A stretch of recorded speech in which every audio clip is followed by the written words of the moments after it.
Hey, what's up guys, Totallydubbed here, and today I'm doing a video review on the BenQ GW2270.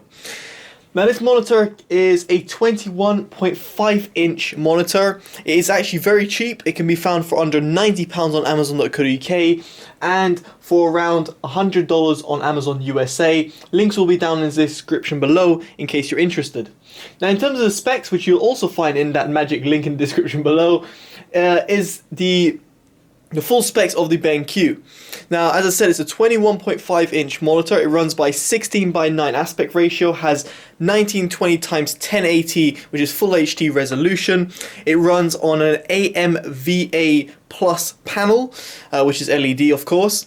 Its response time is quoted at 18 milliseconds with 5 milliseconds G to G. So I'll go into that in just a bit in terms of playing some Counter-Strike, see how it performs. It's got a normal matte finish on the monitor, and other than that it's got DVI-D, VGA and HDMI inputs, and also has a 3.5mm jack line in as well. Other than that, all the other specs you'll want to find out will be in the description below, so make sure you check them out. Now in terms of the build quality of the monitor, it's actually very much basic. All the monitor can do is really tilt a little bit backwards and forwards, which is pretty much standard given its price range. The stand isn't the best in the world. It's quite wobbly, as you can probably hear. So do bear that in mind. Even if you tighten it up, you will notice those sort of problems. But the stand finish itself is very nice. It's a brushed black aluminium look to it, and the bezels are very thin on the monitor, which don't put you away from looking at the display itself. The OSD is pretty comprehensive. You can do loads of stuff through the OSD. I'm not going to go through it, but essentially you can adjust all the things you'd want: brightness, contrast, gamma, the color temperature, the picture mode, overscan, and you can also even enable the equivalent of overdrive, which I'll just go into over here, so I can just show it to you. So you can see saturation, reset color, and you've got AMA, which I've got it on premium, so you can obviously disable that if you so wish. So very much impressed with the actual OSD. Given its price range, you've got a full plethora of options right there. The gamma settings, I should mention, I put it on 5, and in terms of the RGB colors, I actually went on custom as well, and I chose a little different setup from the default, default of what you get, and you'll be able to see I've got R on 94, G on 96, and blue on 100. Those are, in my eyes, what really produced the best colors that I could get from it. And as I said, gamma on 5 rather than 3, which is a default. Now in terms of the panel quality itself, I must say I am pretty impressed. It's not the best VA panel I've seen, but its colors do really radiate well, and it's pretty obvious that the contrast ratios are extremely high, which they are normally with VA panels. That you notice the really high contrast ratios on this monitor. Even though it's a cheap one, it's still very much out there. So despite it being only a 1080p monitor, I feel that the colors are really, well, I would say accurate, but they really are out there. I would say that if it lacks a little bit in terms of the color accuracy, it's a little bit off, at least in my eyes, that is, a little bit off. But in all honesty, at its price range, I'm not sure many people are going to complain, or people are really going to be looking at the fine details of the colors in comparison to other panels out there, which cost 2 to 3 times more. I mean, in my head, I've got a monitor that costs £400 and runs on a IPS panel, so that is what I'm benchmarking it against. So to give you an idea of that, don't set your expectations too high. At its price range, it does a fantastic job. As a general panel, it does a good job. Now, in terms of its response time and its sort of input lag, now I did notice a little bit of input lag with the mouse. It's very, very slight, but it is noticeable, especially when you come from a gaming-centric monitor. But nevertheless, I was actually quite impressed of how the monitor could perform. Now, it is not a real gaming centric monitor, but I did find quite a few interesting things on this.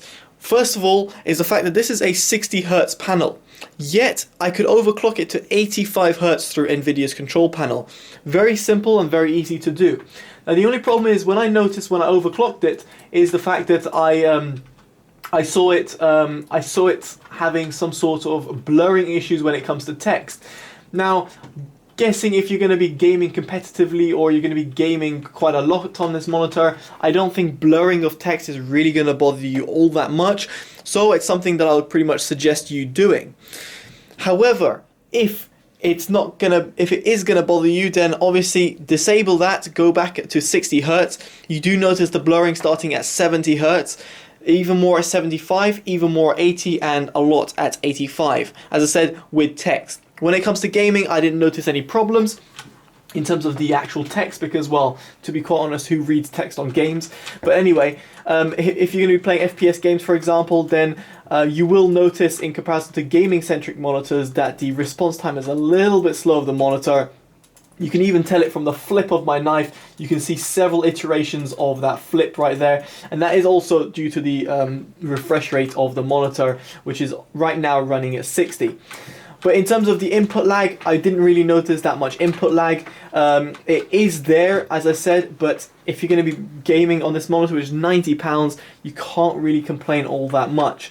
In terms of its ghosting, in terms of response time, I didn't have too much problems, and that is with the AMA option set to premium, meaning you get the most ghosting and overshoot that you'd ever notice. You're probably able to, well, hopefully my camera is able to pick up a little bit of like jittering effects on the side. That is what really is causing it right there. But even then, it is very minor. Now, if I just switch it off for you guys, for you guys to see, if I could speak, that'd be fantastic. If I just go over here and disable it, now you might be able to see now it's much more smoother image, but you do get a little bit of blurring. But when I go on premium, you get no blurring, but you get a bit of ghosting overshoot. So it's a bit of a hit and miss. But that said, it is not really aimed at a gaming monitor. It's not ever designed to be one, and the fact that it can actually do gaming is a massive plus point because it's a £90 VA panel, which VA panels are not normally known to be great for gaming. So on the whole, guys, I think this monitor is great value for money.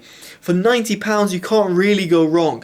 You got great colors, great contrast ratios, good color reproduction, gaming performance is adequate, it's good for casual gamers out there. Even if you're competitive, I think you could see yourself gaming at a budget, if that makes sense. But obviously if you're a massive gamer like myself, then this panel's not for you. If you're looking for something bigger, not a 21.5 inch monitor, again, it's not for you. If you're looking for a better build quality, and in terms of a stand, again, you're going to have to pay more money for all of these things, so it's up to you to decide. In my opinion, very much worthy of a good buy, recommended almost from myself at its price range. Alright guys, I've been Totally Dubbed. Hopefully you've enjoyed this review. Make sure you give it a like, comment, subscribe, favorite and share, as it always helps. And definitely let me know in the comments below what you think of the monitor, if you own it or if you're thinking about buying it or whatever it might be. Alright guys, I've been Totally Dubbed. Take care and bye bye.